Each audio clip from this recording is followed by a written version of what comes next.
silk ribbons, heart-shaped boxes, and the delicate scent of expensive florist shops. We are told it's a global celebration of romance. But why does its iconography center on a weapon that causes a wound? And why is its patron saint a man whose story ends not with a kiss, but with the executioner's blade? What if everything you've been sold about this day is a carefully crafted cover story? If you peel back the layers of pink lace and glitter, you'll find a history that isn't sweet. You'll find a history that is, quite frankly, terrifying. Beneath the modern commercialism lies a shadow world. A world of ancient blood rituals, animal sacrifices, and the haunting screams of martyrs. Why did a day of love begin with half-naked men running through the streets of Rome, wielding whips made of fresh goat skin? Why is the saint himself so shrouded in mystery that even the Vatican eventually tried to hide him away? Today, we go beyond the chocolate. We are traveling from the pagan caves of the Lupercalia to the secret underground weddings of a forbidden religion. We are uncovering the mystery of why Valentine's Day was never about love. It was about something much darker. It was about power, purification, and the survival of a dying empire.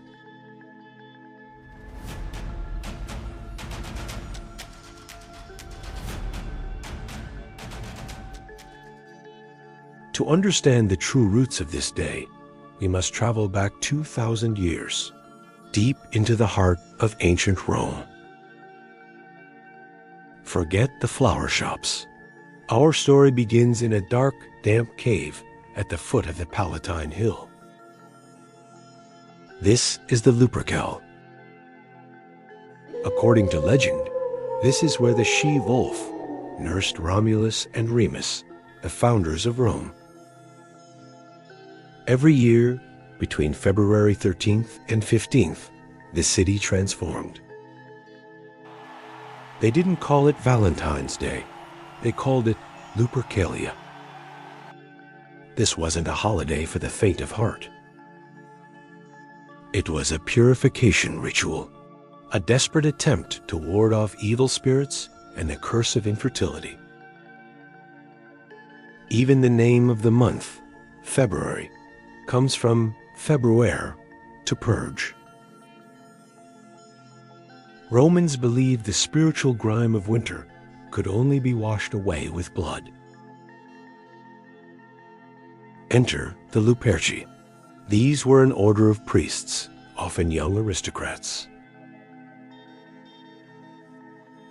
They would gather in the cave and perform a double sacrifice, 2 male goats and a dog. Why a dog? In ancient mystery traditions, the dog was the protector of the boundaries, the watcher between life and death. The priest would take the sacrificial knife, still dripping with blood, and touch it to the foreheads of 2 young men. Then, they would wipe the blood away with wool dipped in milk. The ritual required the young men to laugh out loud the moment the blood was wiped away. It was a symbolic rebirth, from the blood of death to the milk of life. But the ritual didn't end in the cave. It was about to spill into the streets. They would take the hides of the sacrificed goats and cut them into long, thin strips. These were the februa. The Luperci would strip down, wearing nothing but the skins of the sacrificed animals. Then they would run. They ran through the crowded Roman Forum, through the narrow alleys, wielding these bloody leather thongs like whips. Now, you might think people fled in terror, but the opposite was true. Roman women would actually line up. They would reach out their hands. They would stay for the chance to be struck. They believed the touch of the hide would guarantee fertility, a successful pregnancy, and a painless birth. This was a primal, visceral lottery.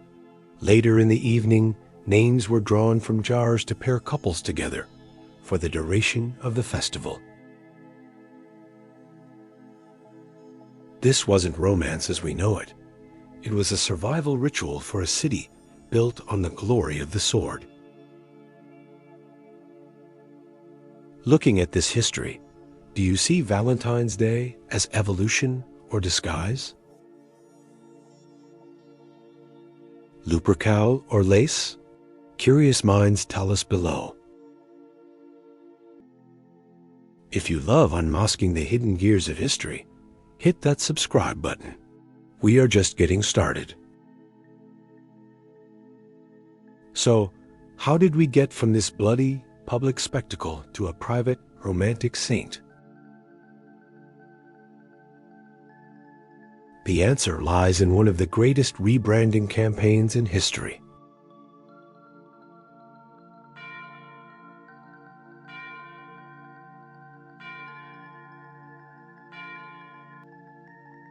As the centuries passed, a new force began to rise in the Roman Empire: Christianity.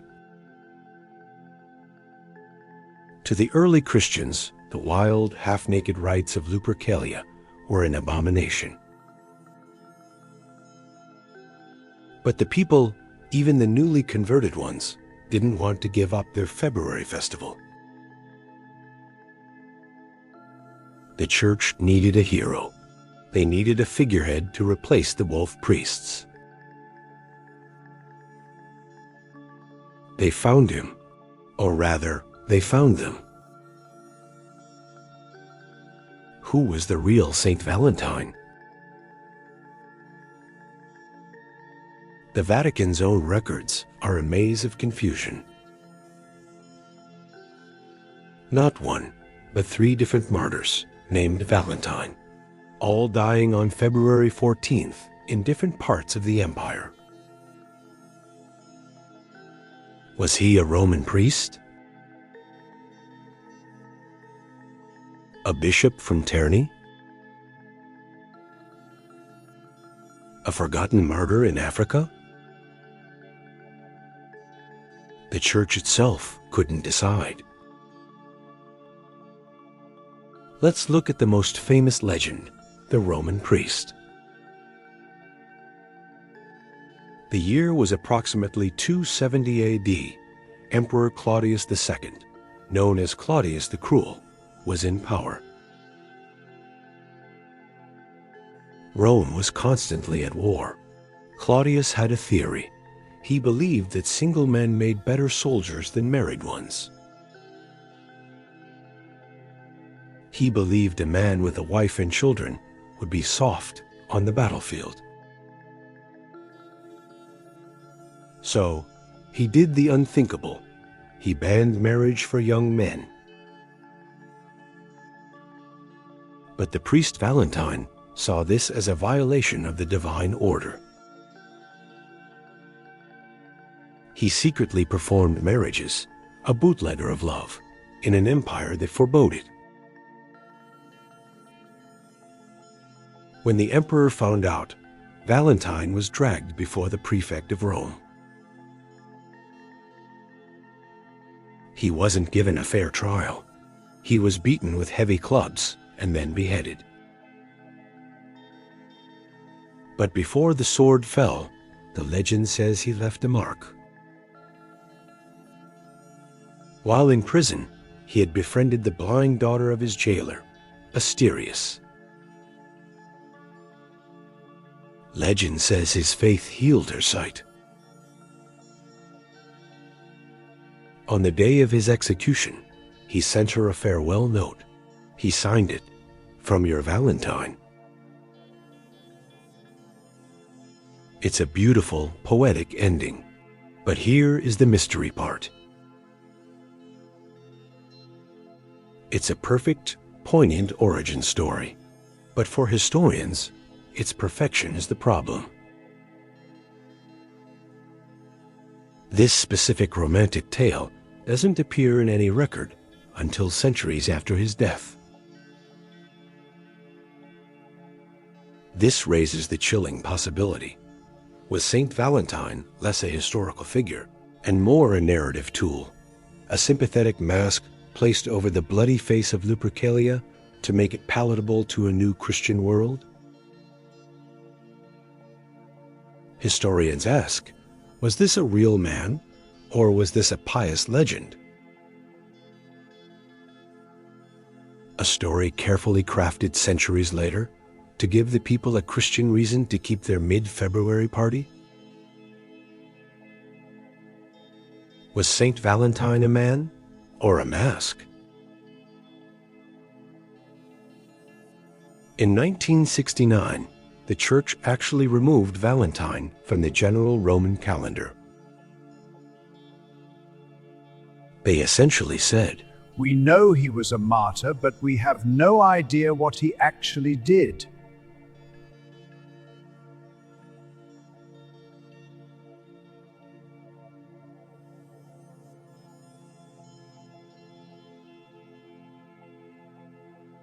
By the late 5th century, the Roman Empire had officially embraced Christianity. Yet, the ghost of Lupercalia still haunted the streets of Rome every February. In 496 AD, Pope Gelasius I decided enough was enough. He didn't just ban the festival, he performed a spiritual rebranding. He declared February 14th as Saint Valentine's Day.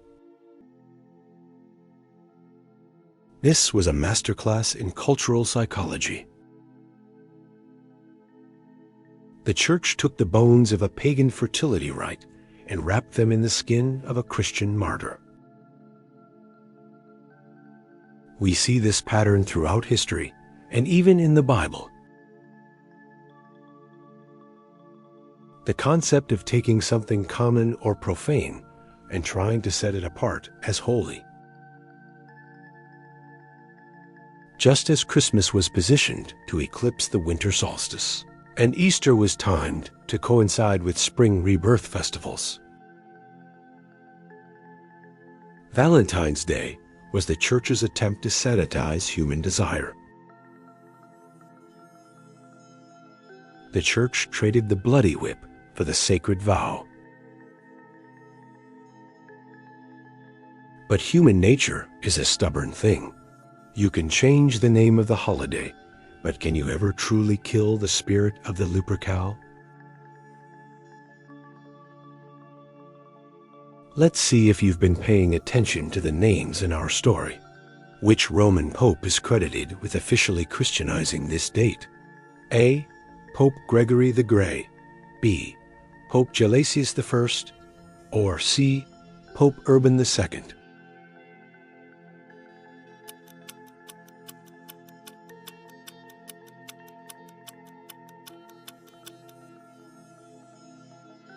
The answer is B. Gelasius I.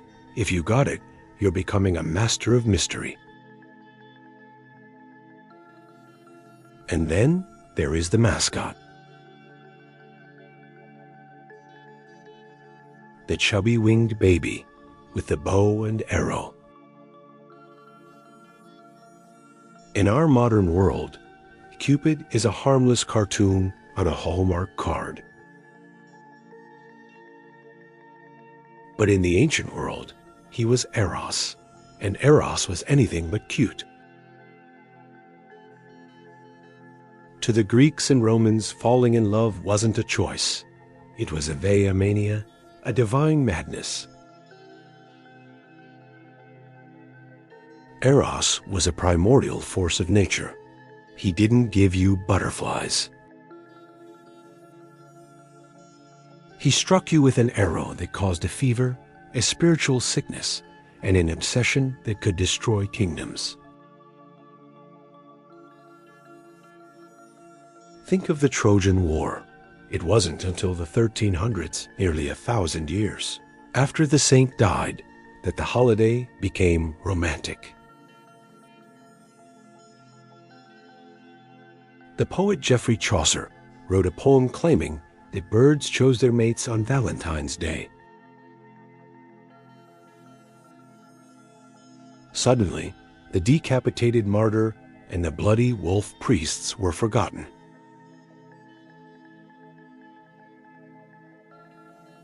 We took a terrifying god and a tragic execution and turned them into a multi-billion-dollar commercial industry.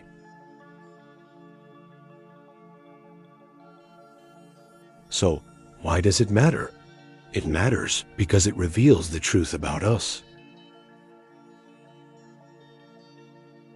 We are always searching for ways to explain our most powerful emotions: love, desire, and the fear of being alone.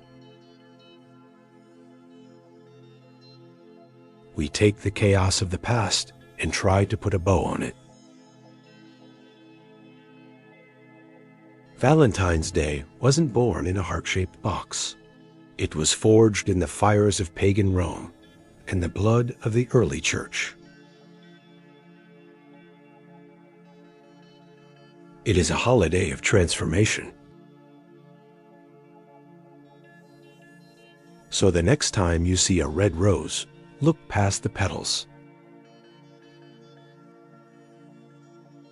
Will you see a symbol of love?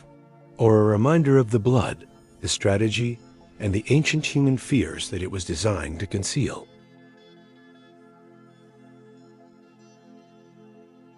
History is a choice.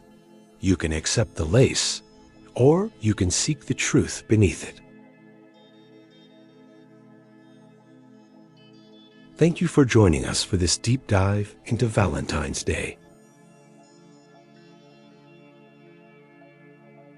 If this story changed the way you look at February 14th, share it with someone who seeks the truth. Until next time, keep searching.